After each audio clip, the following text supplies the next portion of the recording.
이 책에 뭐라고 써 있냐면요. 내가 이 책을 쓴 이유는 죽었을 때 소행일지 누구 소행일지 분명하다는 의미다. 내가 갑자기 죽으면 네, 내가 갑자기 죽으면 누가 날 죽인 거다. 네, 그러니까 미리 쓴 다잉 메시지다. 내가 이 책을 다 쓰는 이유는 그거다라는 얘기를 하거든요. 그러니까 재밌는 게 앞에 읽을 때는 신흥국 투자 성공 비법 책 같다가 뒤로 가면 갑자기 민주화 투사의 얘기가 세상의 모든 지식 언더스탠딩.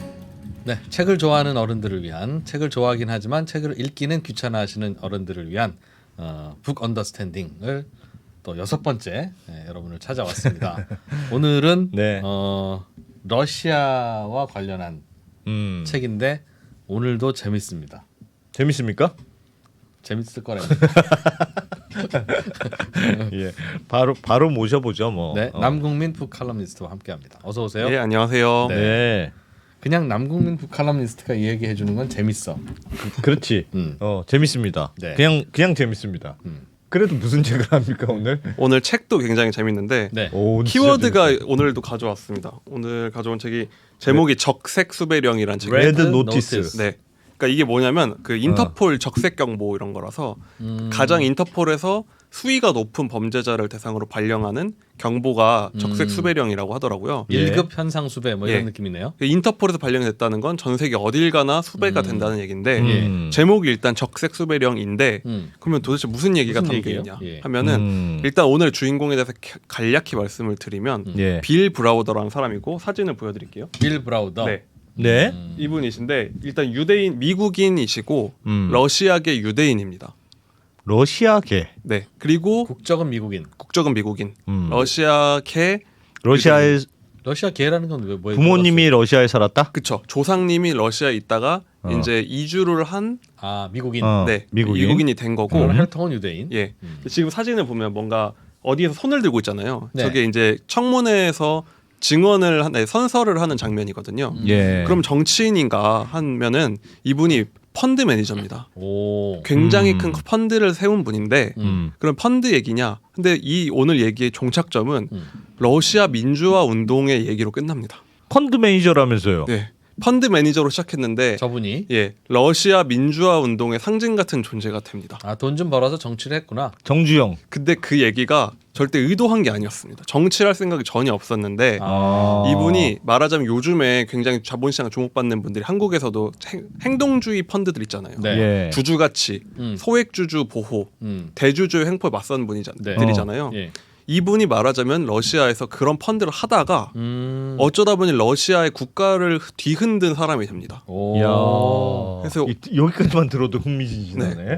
저 펀드 매니저가 예. 근데 사실 요즘에 우리나라에서도 행동주의 펀드들이 예. 은행주라고 하는 수십조, 수백조짜리 기업들을 지금 흔들고 있는 거잖아요. 예. 예. 사실 아주 작은 지분이지만 예. 근데 이게 이 자본시장을 흔드는 사람들이 국가를 흔든 사례가 있는데 그게 바로 러시아에서 있었다. 그리고 그 주인공의 얘기를 다룹니다. 오늘. 이야. 그럼 저분은 미국인인데 네. 미국인 펀드 매니저인데 네. 왜 러시아에 가서 근데 왜 그랬어요? 러시아에서 왜 자꾸 말썽을 일으켰어요? 그래서 바로 본격적으로 이제 이분의 이야기로 시작을 하면 예. 재밌습니다. 네. 그러니까 일단 행동주의 펀드 이제 그런 걸 하는 분인데 예. 시작이 어떻게 됐냐면 시작부터 원래 좀 팔자가 기구한 사람들은 참 태어날 때부터 뭔가 있다 싶은 게 네. 이제 조상님이 러시아에 있다가 이제 18세기, 19세기 이럴 때 한창 혼란할 때잖아. 소련 생기고 뭐 예. 러시아 무너지고 이럴 때 이제 이주를 하신 거예요. 예. 그런데 할아버지가 대단하신 분인 게 미국 공산당 당수였습니다. 할아버지가 네. 미국 공산당. 네. 아하. 그러니까 그 1900년대 초에도 이제 미국에도 그 공산당이 있었던 거예요. 예. 그런데 이제 그때는 이제 냉전 전이니까. 근데 전 미국 공산당 당수였고 대선 후보기도 했습니다. 할아버지가. 이야. 네. 사실 소련에서도 그 공산주의 혁명을 주도한 게 유대인들이 많이 주도를 했거든요. 예. 그러니까 그분들이 어떻게 이주를 해서 미국에서 그 한 엄청난 정치인이 되신 거죠. 그러니까 이분의 얘기를 하려면 할아버지부터 시작해야 되는데 근데 그분의 이제 자녀인 아버지는 수학 천재. 이야. 근데 그 아버지 할아버지가 그 완전 공산당 핵심이었으니까 예. 이제 전쟁을 갔다 온 거예요. 아들이 이제 2차 세계대전 갔다 왔는데 군에 군에 갔다 왔어요. 전역까지 했는데 똑똑하니까 수학 이제 그 학자를 하려고 오퍼를 넣었는데 다 안 되는 거예요. 예. 왜냐면 아버지가 연좌제에 걸렸고 연좌제에 걸린 거죠. 그때는 이제 미국도 메카시즘. 메카시즘 이런 게 있으니까 공산주의니까. 네. 그런 분이었고 근데 어떻게 해서 그 교수 자리가 된 수학 교수가 되고 어머니도 이주자인데 MIT 전액 장학생이었던 수학 전문이었습니다. 그러니까 일단 이분의 부모님이 그런 핍박받는 이주자들이자 수학 천재들이었다. 도서관에서 만났구나. 네. 그리고 다 진보적인 학풍인 거예요. 그러니까 정치적으로는 진보고 네. 수학을 잘하는 머리 좋은 사람들의 그렇죠. 집안이었다. 그렇죠. 네. 그리고 그 이분의 형인 지금 입자 물리학자입니다. 그러니까 천재들이에요 다. 빌 브라우더의 형은 네, 17살에 대학을 들어가고 야. 뭐 그런 분들인 거예요. 네. 그러면은 딱 생각했을 때 천재 수학자들이고 다 진보적인 시각인 분들이잖아요. 근데 빌 브라우더는 그분들만큼 공부를 잘하지 못한 거예요. 어렸을 때. 이분이 자기가 쓴 책이니까 예. 자기 집안은 다 진보 성향이고 맨날 수학적 정리 얘기하고 그랬다는 거예요. 저녁 시간에. 근데 자기는 물론 똑똑한 분이지만 네. 그 정도는 아니었다. 그러니까 그분 좀 그 밥상에서 소외가 되는 거죠. 예. 그런데 진짜 황당하겠다. 한번 밥 먹고 태어나 수학 봤는데. 얘기하면서. 에이 난 돈이나 벌어야 되겠다. 그리고 집이 완전 진보잖아요. 근데 네. 이분이 약간 엇나가는 거니까 어렸을 때부터 공부를 애매하게 잘하니까 그 집에서 완전히 이제 뒤처진 자녀가 된 거잖아요. 예. 그래서 이분이 깡은 있는 분이었어요. 막 그 기숙사 학교 보내놓으면 막 그 유대인이고 놀림받고 집안도 그러고 하다 보니까 했는데 막 그 주먹질 해가지고선 이겨내고 이런 분이었거든요. 근데 이분이 반골 기질이 생기니까 어떻게 하냐면 그래 당신들이 그 진보 공산주의 사회주의자고 그렇게 똑똑하면 나는 자본주의 끝판왕으로 가겠다. 월가로 가야겠다라는 꿈을 잡은 거예요. 부모에 반대하기 위해서. 그렇죠. 약간 그런 반항심이 있었던 거죠. 예. 그렇지. 나는 그거라도 해야 되겠다. 그렇지. 이미 공부로는 상대가 안 되잖아요. 그래서 이분이 뭐 이렇게 공부를 애매하게 잘하니까 이게 또 좀 그렇게 명문대를 못 갔어요. 그랬는데 잘 나와가지고 못했네. 진짜 집에서 핍박받았겠다. 핍박받은 온 거죠. 집안은 다 천재들인데. 그래서 어떻게 하다가 졸업할 때쯤에 막 오퍼를 넣었는데 예. 베인앤컴퍼니라는 그 3대 컨설팅 회사에 컨설팅 펌. 그 인턴으로 들어간 거예요. 예. 근데 원래 그 컨설팅 펌이 굉장한 노동 강도로 유명하잖아요. 근데 가서 엄청 고생을 하다가 어떻게 하다가 또 추천을 받고 해서 이제 BCG 보스턴 컨설팅 컴퍼니라는 데로 갑니다. 예. 근데 거기를 어떻게 들어갔냐? 이분은 절대 성적으로는 안 될 분이었거든요. 근데 이분이 어떻게 손을 들었냐면 자기 앞날을 90년대 이때가 89년인데 앞날을 생각해 봤을 때 내가 이 정도 성적과 학벌로는 그런 월가의 빅펀을 못 간다. 어떻게 할까 하다가 그래 우리 집안의 고향이 어디냐? 아무도 잘 모르는 곳 동유럽으로 가야겠다 생각을 한 거예요. 그래서 딱 거기다가 내가 동유럽에서 사업을 해보겠다라고 손을 들어서 예. BCG 동유럽 지부로 취직이 된 겁니다. 거기 갈 걸 조건으로 네. 입사가 됐구나. 그쵸. 예. 거기 갈 사람은 아무도 없고 예. 이때가 89년 이때니까 동국권 붕괴 직후였던 거예요. 그러니까 말하자면 90년대 초반에 중국지사 파견 가는 거죠. 예, 그러네요. 네. 기피 지역. 네. 그러니까 이분의 성향이 일단 도전적이고 승부를 거는 스타일이에요. 그래서 거기 가서 갔는데 이게 맨 처음 어디 가면 바르샤바로 비행기를 가서 내렸는데 처음 들어온 컨설팅이 뭐였냐면 바르샤바 옆에 있는 소도시에 오토산이라는 버스 회사 컨설팅을 맡은 거예요. 예. 근데 갔는데 막 그 최고 좋은 호텔에 묵여드리겠습니다 했는데 막 매트리스 20년 된 거 막 이런 거 있고 쥐 돌아다니고 고생을 엄청 한 거예요. 근데 예. 나라가 이제 우리나라 IMF 직후에 비할 수 없을 정도로 엉망진창인 거잖아요. 예. 그래서 이분이 이제 컨설팅을 막 고생을 해서 딱 PT를 합니다. 이제 예. 오토산을 살릴 수 있는 방법에 대해서 하는데 한마디로 다 자르라 이런 얘기가 된 거죠. 뭐 구조조정 다 하고 했는데 왜냐면 공산주의 국가다 보니까 예. 너무 비효율적인 거예요. 근데 그 지역 사람들이 당연히 받아들이기가 어려웠을 엄청 텐데. 싫어하죠. 예. 그래서 이 사람이 생각할 때 PT 끝나고 난 망했다. 이 동네에서는 난 먹고 살 방법이 없을 것 같고 컨설턴트로도 실패다. 낙담을 하던 차에 그럴 때 기회가 오는 게 그렇게 그냥 뭐 그 동유럽 직원들이 얘기한 걸 듣고 하다 보니까 그 사람들이 요즘에 뭐 주식 공모 청약을 한다는 거예요. 우리나라 공모주 청약할 때처럼. 그래서 아니 뭘 청약을 하냐 했더니 다 국영 기업들이잖아요. 폴란드의 국영 기업들 옛날 공산주의 거. 국가였으니까 예. 뭐 은행, 우체국 뭐 이런 걸 다 불화를 하는 거죠. 예. 민영화를 하는데 우리나라 옛날 포스코 국민주 청약하듯이. 그래서 이 사람이 투자에 관심이 있다 보니까 어떤 기업인지 들여다봤는데 1년 수익이 1억 6천만 불짜리 회사가 있는데 주당 가격이랑 계산을 해보니까 시가총액이 8천만 불의 공모주를 모으는 거예요. 1년에 1억 1억 6천만 불을 버는데 네. 그 대신 PER이 0.5네. PR이 0.5예요. 예. 이 회사 사서 반년만 있으면 예. 그 회사 가격이 나오는 걸 파는 거예요. 오. 근데 왜 그러면 이 시장이 엉망진창이잖아요 지금. 아, 맨 처음이니까 서로 막 잘 모르는 거지 그쵸. 뭐. 근데 이 사람이 몇 번을 다시 계산을 해보는 거예요. 이게 맞나 어. 했는데 그 맞았던 거예요. 그래서 이 음. 사람이 자기 수중에 2,000달러가 있었는데 그걸 다 집어넣었습니다. 그랬는데 실제로 그게 2배, 3배가 된 거였다. 1년 만에 거의 10배가 오른 거예요. 네. 그래서 이분이 미래를 본 거죠, 여기서. 아, 나의 운명은 동유럽에 있구나. 그래가지고 이제 돌아가서 갔는데 본격적으로 이 투자를 하려고 하는데 예. 어디로 나중에 들어가면 살로만 브라더스라는 데 입사를 합니다. 예. 그러니까 컨설팅을 그만두고 투자 회사로 들어간 거죠. 그래서 여기서 자기가 피칭을 하는 거예요. 동유럽 가면 이런 회사가 널렸다. 예. 널렸다고 하는데 이 사람들이 처음에는 쟤는 뭐 말도 안 되는 동네에 가서 마치 우리나라 어떤 증권사에서 아프리카 주식이 뜬다라고 얘기를 하고 돌아다니는 것 같은 예. 거죠. 예. 그랬는데 이제 살로몬 브라더스에서 딱 들어갔는데 이분이 근데 좀 그 굴러 들어온 돌이고 뭐 이력도 없잖아요. 딱 첫날 출근했더니 그 상사가 쳐다보더니 지금부터 6개월 내에 당신 연봉이 5배 못 벌면 당신은 해고다 얘기를 한 거예요. 근데 굉장히 치열한 분위기인 거예요. 그래서 이 사람이 어떻게든 돈을 벌어야 되니까 전문인 동유럽 쪽을 뚫어보려고 했는데 이미 이 회사는 동유럽 팀이 있었던 겁니다. 아. 그러니까 여기에 돈 되는 게 소문이 나가지고 이미 예. 동유럽 팀이 있으니까 경쟁자가 들어오는데 아무도 안 껴줄 거잖아요. 그렇죠. 그래서 어떻게 할까 하다가 몇 달 동안 그냥 돈도 못 벌고 앉아 있었는데 전화가 옵니다. 근데 왜냐면 러시아도 붕괴가 된 후잖아요. 소련이 붕괴된 후잖아요. 그래서 자기들이 무르만스크라는 그 시베리아 그 모스크바로부터 위에 있는 북극 쪽에 있는 도시에 있는 사람인데 우리 회사인데 트롤 선단 그러니까 그 선단 회사인데 좀 컨설팅을 해달라 전화가 온 거예요. 우리도 좀 구조조정을 하든지 뭐 해야 될 것 같다. 예. 이 사람이 처음 매출을 올릴 기회가 온 거잖아요. 예. 그랬는데 얼마 했거냐 했더니 5만 달러 준다고 한 거예요. 컨설팅 비용. 근데 컨설팅 업계에서는 이 사람 말에 따르면 100만 달러 이하는 돈이 아니다. 근데 5만 달러. 5만 달러를 부른 건데 왜냐면 러시아가 이제 경제가 안 좋으니까. 예. 그래서 사람이 그래도 내가 못 버는 것보다 나으니까 일도 없고.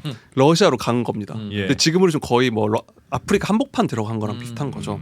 가서 막 뭐 갔다가 비행기 타고 기차 타고 차 타고 해서 무르만스크라는 데 가서 아까 말씀드린 그게 또 반복되는 거예요. 막 그 수십 년 된 매트리스 위에서 자고 뭐 이런 데 먹을 게 있겠나 이제 낙담을 하고 있었어요. 그래서 다음날 실사를 갔습니다. 그 예. 선단을 보러. 그래서 당신들 고민이 뭡니까? 이랬더니 자기들이 투자 결정을 해야 되는데 얘기를 들어보라. 여기 있는 그 배들이 수백 척 있는데 이걸 살 거다. 100척짜리 배가 있는데 배 100척이 이제 국가 거죠. 근데 그거를 사야 될지 고민을 하고 있다. 불화를 할 거니까. 네. 그래서 국유재산을. 그래서 몇 척입니까? 100척입니다. 한 척당 얼마 정도 합니까? 했더니 한 척당 2천억이 나왔답니다. 한 예? 척당 10억. 어? 그랬는데 이거 설령이 그 나이가 어느 정도 된 배입니까? 한 7년 됐다는 거예요. 그래서 이 사람 계산을 해보니까 그 정도면 반토막이 난다니까 감가상각이 절반인 거예요. 그러면은 7년이면 10억 달러치잖아요. 그러면 얼마에 사시는 걸 고민하는 겁니까? 물어봤더니 250만 불에 산다는 거예요. 살까 말까 그 고민 중이다. 네. 어. 그러니까 이 사람은 이 얘기를 들으니까 이걸 그리고 더구나 자기한테 이 고민을 풀어달라고 돈까지 주는 거잖아요. 예. 아니 250만 불 줘서 10억 달러치를 살 건데 왜 고민하는지 모르겠는 거죠. 근데 이것도 동유럽과 마찬가지로 러시아는 더 엉망인 거예요. 동유럽은 그나마 동유럽 팀이 있을 정도잖아요. 그래도. 근데 이 소련은 완전히 엉망진창이었던 거예요. 수요자가 별로 없고 그러니까. 그쵸. 그냥 가격이라는 걸 흥정을 해본 적이 없는 거지. 네. 흥정을. 근데 모든 게 올스톱이니까 예. 이게 뭐 얼마치가 돌아. 얼마치가 모르는 거죠. 리스크도 있긴 있었겠네. 그렇죠. 뭐 예를 들면 러시아 경제가 앞으로도 회복이 안 돼서 막 놀 수도 있고. 예. 그렇게 하고 다시 또 뺏어갈 수도 있고. 그쵸. 어떻게 알아? 그 나라가 어떻게 될지 모르는 거니까 다시 공산당에 집권할 수도 있고. 그래서 이 사람이 이거 너무 황당하다. 그리고 일단 그거는 오케이 하고 이 사람이 이게 무르만스크에서만 있는 일인가 해서 바로 모스크바로 날아갑니다. 예. 근데 모스크바를 조사해봤더니 이런 기회가 천지에 널려 있는 거예요. 그리고 가장 결정력이 뭐냐면은 러시아가 이제 민영화 작업을 하니까 예. 온 국민들한테 쿠폰을 하나씩 줬다고 합니다. 이 쿠폰이 뭐냐면 상품권 같은 건데 예. 무슨 상품권이냐? 러시아 주식을 살 수 있는 상품권을 전 국민에게 나눠주고 1억 5천만 명의 국민들에게 한 장씩 준 거예요. 예. 어떤 주식 살지는 네가 골라. 네, 마음대로 사. 그렇죠. 왜냐면 민영화니까 국민들이 공평하게 해야 된다 이거죠. 그랬는데 이 사람이 한 장당 그때 당시 그 한 장의 가치가 20불이었는데 서로 주고받을 수도 있는데 난 네. 필요 없으니까 나한테 줘. 맞습니다. 분양권 딱지 사듯이. 네. 당근. 네. 그랬는데 이게 20달러였는데 한 장에 어. 그 장수가 1억 5천만 명 그때 국민이 1억 5천만 명이어서 계산을 하면 이게 3억 달러, 30억 달러 30억 달러. 나오는데 그거 다 합치면은 러시아의 모든 회사의 30%를 살 수 있었다는 거예요. 어. 한마디로 러시아 주식시장 시총이 10조 원으로 계산되고 있었다는 거죠.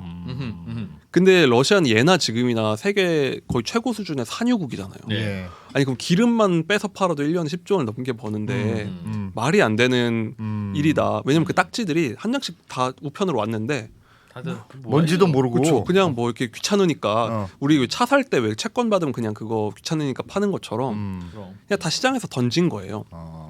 그래서 이 사람이 이거다 하고 이제 정말 내 인생을 러시아에 바쳐야 되겠다는 생각을 한 거죠. 동유럽이 문제가 아니다. 그래서 다시 본사로 돌아가서 이 얘기를 또 하고 다닙니다. 야, 예. 러시아에 기회가 있다는데 사람들이 좀 제정신이 아니게 보는 거예요. 얘는 실적도 없는 놈이 야, 네 몇 달 동안 5만 불 번 놈이 그런 100배짜리 기획이 있다면 누가 그 말을 듣겠냐. 그런 식이었던 거죠. 근데 어느 날 뉴욕 본사에서 이제 고위층한테 전화가 옵니다. 예. 그 얘기가 흘러 들어간 거죠. 당신 좀 뉴욕 좀 와봐라. 당신 얘기 좀 들어봐야겠다. 예.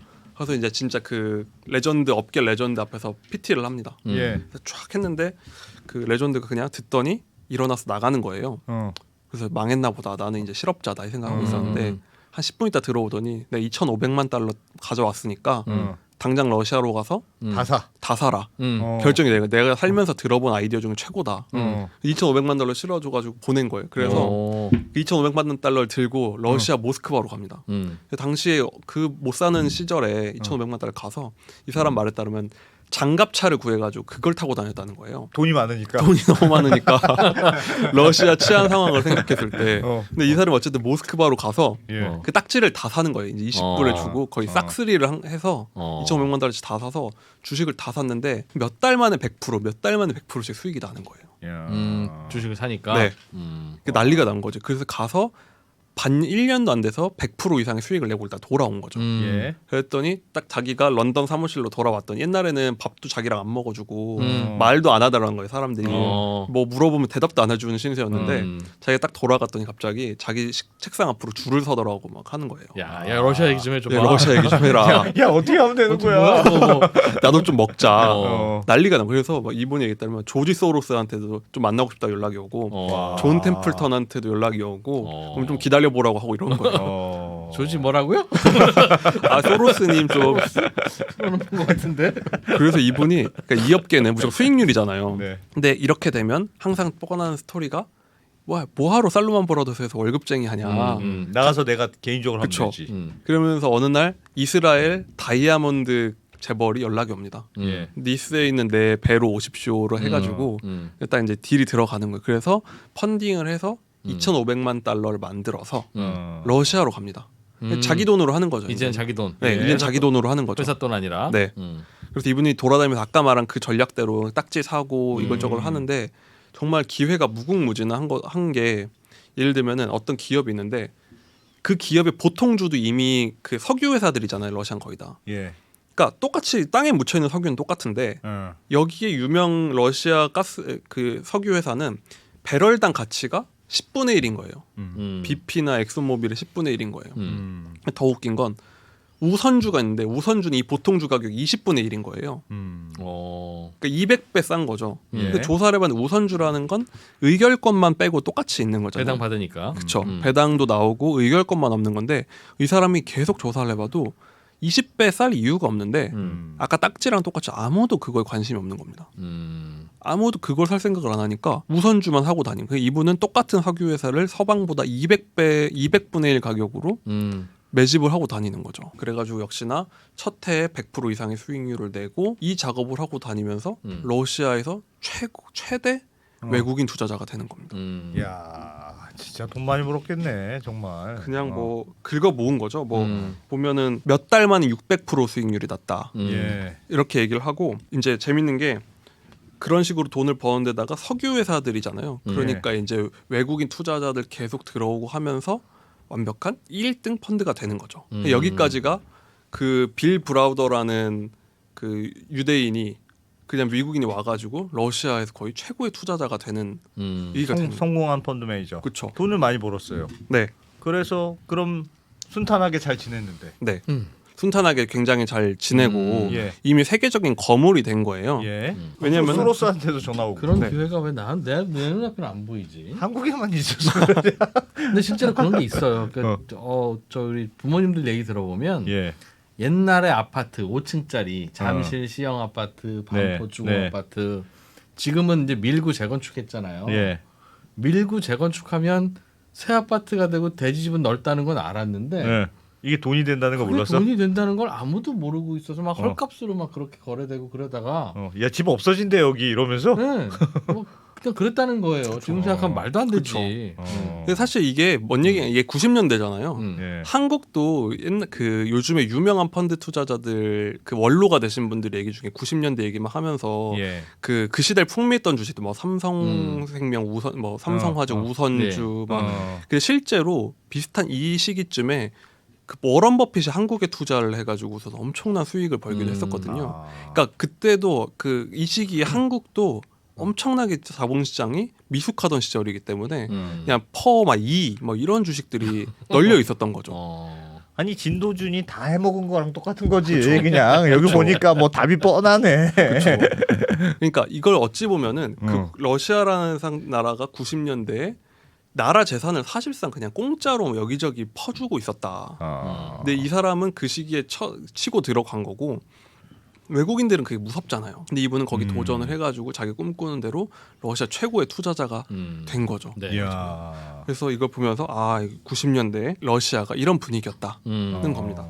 근데 이 얘기까지만 나오면 그래 돈 많이 번 얘기인가 그렇죠, 보다 그렇죠. 하고 끝인데 이 사람이 왜 제가 처음에 행동주의 펀드가 됐냐고 하면은 예. 근데 여러 가지 매수한 것 중에 시단코라는 석유 회사가 있었다고 해요. 네. 이분이 시단코라는 거에 이제 4%의 지분을 매수를 해서 예. 이것도 아까랑 똑같은 방식으로 매장량 계산하고 해서 이제 엄청 차익을 먹은 거예요. 차익을 먹어서 막 이제 이미 펀드가 거의 조 단위로 이제 그 커지는 후인데 예. 어느 날 이제 모스크바에 산책을 하고 있는데 갑자기 비서한테 연락이 온 겁니다. 시단코에서 유상증자한다는데 라고 연락이 온 거예요. 그 원래 주식시장에서 유상증자하면은 지분 가치가 희석돼가지고 예. 주주들이 엄청 싫어하잖아요. 예. 근데 유상증자를 할 때 뭐 그러면 나도 투자를 해가지고 지분을 다시 확보를 하면 되는 건데 그 대주주가 유상증자 할 건데 참여하세요. 근데 외국인은 빼고로 선언을 한 거예요. 근데 이게 너무 상식적이지가 않잖아요. 아니 똑같은 주주들을 대우를 해줘야 되는데 예. 그러니까 한마디로 이거는 그냥 이분이 만든 그 회사 이름이 허미티지 캐피탈이거든요. 예. 허미티지 너네 지분 다 없애버릴 거다라는 걸 한 거죠. 대놓고 그냥 너는 나가라. 그렇죠. 음. 근데 이분이 이게 너무 이해가 안 되니까 이게 너무 상식적이지가 않으니까 러시아 직원들 현재 직원들이 많으니까 이게 도대체 어떻게 된 일이냐고 물어본 거예요. 왜 이러냐 나한테. 그랬더니 걔네들이 설명을 해주는 게 러시아에서는 외국인한테는 원래 그렇습니다라고 얘기를 한다는 거예요. 내 머리가 깨져도 외국인의 머리를 깰 수 있다면 한다 러시아에서는. 그리고 당신처럼 외국인이 와서 돈 버는 꼴을 러시아인들은 보기 너무 싫어한다. 그냥 우리 기업 싸게 해가지고 한 거 아니냐. 근데 이게 물론 국가주의적인 그 관점도 있지만 대주주가 소액주주를 골탕 먹이는 거잖아요. 그렇죠. 그러다 보니까 이분이 처음에는 그냥 가치주 투자자였지만 이 시기부터는 행동주의 펀드로 나가는 거예요. 이제. 열 받았구나. 네, 행동을 안 하면 안 되게 된 거죠. 음. 그러니까 이 시기는 이미 그 러시아에 지금은 요즘 가끔 이제 인터넷에 나오는데 올리가르히라 그래서 예. 그 사람들은 러시아의 토착 이제 마피아도 있고 뭐 토착 세력들인데 유지들인데 예. 이런 기업들을 다 불화받은 신흥 재벌인 거예요. 올리가르. 근데 얘네들이 이제 지분을 여기저기 다 먹고 했는데 예. 이 시단코도 그 올리가르의 러시아 토착 세력 소유였는데 이 사람이 볼 땐 외국인이 내 회사에 들어와 있다는 게 마음에 안 드는 거죠. 그러니까 올리가르가 여기다가 그 선전포고를 한 거예요. 근데 이때 당시에 그 러시아의 상례는 외국인이 만약에 이런 일을 당하면 러시아에선 총 맞기 싫으면 조용히 나가야 되는 상황이었던 거죠. 그럼 적당히 그냥 알아서 숙여라. 8,700만 달러 날려도 네 목숨 부지하고 싶으면은 그만두는 게 왜냐면 항상 이래 왔기 때문에 네. 소액 주주는 정말 사람 취급 못 받았던 거예요. 근데 이분은 빌 브라우더는 굉장히 대가 강한 분이잖아요. 전쟁을 시작합니다. 그러니까 대주주에 맞서서 전쟁을 시작하는 게 처음에는 이 시단코의 올리가르이가 이제 외국에서 투자 받고 하잖아요. 이때는 네. 개방을 했을 때니까 이제 뉴욕, 런던, 프랑크푸르트에 전화 다 돌려가지고 여기 투자하는 회사들 소문을 다 내는 거예요. 내가 이렇게 유상증자 당해가지고 지분가치 다 날아가게 생겼다. 너희도 조심해라고 소문을 쫙 내고 다니는 거죠. 그러니까 그 여론전을 펼치는 거예요. 근데 이게 러시아에서 처음 있었던 일이라는 겁니다. 외국인 투자자가 현지 올리가르히한테 덤비는 일이 처음 있었던 거예요. 그러니까 원래는 이런 소액주주들은 그냥 총 맞기 싫으면 나가야 되는 건데 싸움을 시작하니까 처음엔 여기선 끝나지 않고 오히려 막 더 지분율 낮추게 만들고 협박하고 이러는 거예요. 이분이 2단계로는 언론이 이걸 다 퍼뜨립니다. 그런데 당시에 모스크바에 파이낸셜 타임즈, 뭐 월스트리트 저널 다 있었으니까 지분 외국인 차별하려고 한다고 또 소문을 내는 거예요. 여론전을 하는 거예요.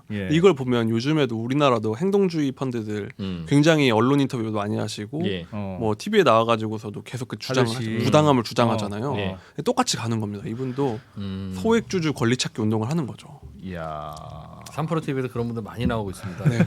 그래서 저도 그분들을 보면서 네. 저분들이 그러니까 투자를 운동이라고 하는 경우가 없잖아요. 그러니까 이분도 지분 지키기 위한 운동을 하는 거다. 그래서 저도 이 책 읽다가 그 요즘에 이제 많이 나오시니까 그런 분들이 생각이 나더라고요. 그 펀드 같은 거 하는 건 똑같은 거죠. 언론을 이용을 하기 시작하는 거예요. 부당함을 막 지적하고 하는데 두 번째 펀치를 맞으니까 올리가르히도 화가 나는 겁니다. 근데 여기서 보통은 그냥 적당히 하고 넘어갔어야 되는데 이제 파이낸셜 타임즈에서 이제 기사 쓸 거니까 이 올리가르한테 전화를 한 거예요. 이러이러한 일이 있었다는데 사실입니까? 물어봤는데 보통 같았으면 저희 직원이 착오가 있었다는 것 같습니다 하고 자르겠습니다 하고서 이제 넘어가는 게 상례인데 그 정도에 굽혀야 되는데 이 사람이 자존심이 있어가지고 그 빌 브라우더 사기꾼이다. 이걸 반드시 나는 해내고 말 거다라고 여론전을 맞불을 놨구나. 맞불 놓은 거죠. 근데 이게 말이 안 되는 얘기잖아요. 그래서 마지막으로 이 빌 브라우더가 그 이제 우리나라 미국 증권거래위원회 같은 데를 러시아 증권거래위원회 같은 데 찾아갑니다. 그래서 이러이러 부당한 걸 주장을 했는데 거기 청장이 이제 좀 고민을 하다가 이거 불법이냐 당신이 볼 때 불법이다 그랬더니 고민을 하다가 알겠다고 한 거예요. 그래서 조사를 들어가는데 알고 봤더니 이 올리가르히의 정치적인 이제 반대편에 있었던 쪽이 이쪽 권력을 잡고 있었던 거죠. 제대로 찾아갔네. 제대로 찾아간 겁니다. 그래서 조사를 나가서 조사 결과 발표하고 그래서 결과적으로 시단코 유상증자는 취소하기로 했습니다. 라는 발표가 난 겁니다. 그럼으로써 이제 자기의 주주 가치를 지킨 거죠. 이 위기를 넘으면서 다시 주가도 엄청 상승하고 허미티지 캐피털은 행동주의 펀드가 됨으로써 이 러시아 시장에서 유명해졌겠네요. 엄청 유명해진 겁니다. 그러니까 이 시장에서 그 외국인이 토착 세력이랑 싸워서 이긴 건 처음 있었던 일이에요. 그러니까 완전히 서방 언론도 주목하고 막 일면에 나고 이런 사람이 되는 겁니다. 그래서 행동주의 펀드로 돈도 벌고 러시아에서 주목받는 인사까지 됐다는 겁니다. 그러면 이제 야. 정치로 가는 거네 이제. 대선 주자. 그 다음에 그 다음에 무슨 일이 있었어요? 그러고 나서. 그러면 이제부터는 이제 최고점이 왔는데 이제부터 본격적으로 이제 꺾이는 시간. 네, 꺾이는 시간이 옵니다. 그래서 2부에서 한번 그 얘기를 자세히 해드리도록 하겠습니다. 감질만 나게. 네. 정리할게요 그러면. 그거는 2부에서 이어가도록 하겠습니다. 야 밀당도 잘하시네. 책으로 치면 우리가 지금 그럼 대충 어디까지 읽은 겁니까? 이 얘기가 이게 책이 500페이지짜리인데 150페이지까지 온 겁니다. 그러면 뒤에 망한 얘기가 더 길다는 거기입니다. 건데. 이제 사실 이 책은 펀드의 성공 스토리라기보다는 러시아 사회의 부당함에 맞서 싸운 용감한 투사의 얘기입니다. 이분도 근데 인생이 참 굴곡지네. 이 책에 뭐라고 써 있냐면요. 내가 이 책을 쓴 이유는 죽었을 때 소행일지 누구 소행일지 분명하다는 의미다. 라는 겁니다. 내가 갑자기 죽으면 내가 죽으면 누가 날 죽인 거다. 내가 그러니까 미리 쓴 다잉 메시지다. 내가 이 책을 다 쓰는 이유는 그거다라는 얘기를 하거든요. 그러니까 재밌는 게 앞에 읽을 때는 신흥국 투자 성공 비법 책 같다가 뒤로 가면 갑자기 민주화 투사의 얘기가 돼요. 그리고 팔자라는 게 참 기구할 수도 있구나라는 생각이 드는 책입니다. 알겠습니다. 지금까지는 뭐 승승장구 운이 좋은 그리고 괴팍한 성격의 펀드 매니저 이야기인 것 같은데 뒤로 이어갈수록 민주투사 얘기 나온답니다. 적색 수배령. 그럼 2부에서 이어가 보겠습니다.